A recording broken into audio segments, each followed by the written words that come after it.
صدای وحید مرادی، کاری از مهدی عبدی.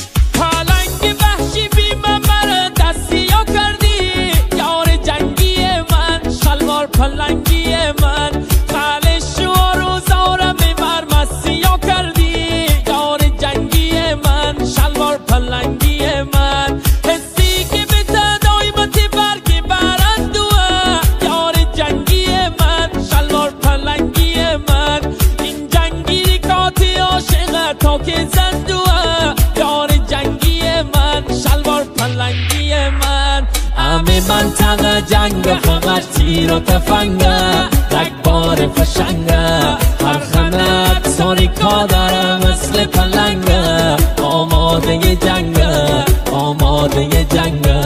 همه منطقه جنگ همش تیر و تفنگه، رگبار فشنگه، هر خنک تاریکا داره مثل پلنگه، آماده جنگه، آماده جنگه.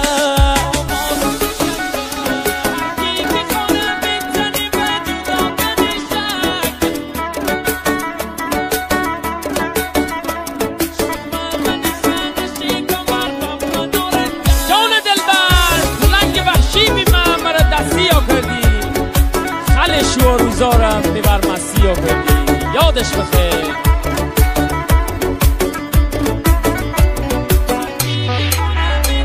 هر کی که خانه بزنی و جدا کنی شک، یار جنگی من، شلوار پلنگی من، شومه و نخانه کمر و منارنجک، یار جنگی من، شلوار پلنگی من. همه دوننه که هستیم اول و آخر، یار جنگی من، شلوار پلنگی من، تستش دست رکزم من نکندی باور، یار جنگی من، شلوار پلنگی من. همه منطقه جنگ همش تیر و تفنگه، رگبار فشنگه، هر خنک تاریکا داره مثل پلنگه، آماده جنگه، آماده جنگه. همه منطقه جنگ همش تیر و تفنگه، رگبار فشنگه، هر خنک تاریکا داره مثل پلنگه، آماده جنگه، آماده جنگه.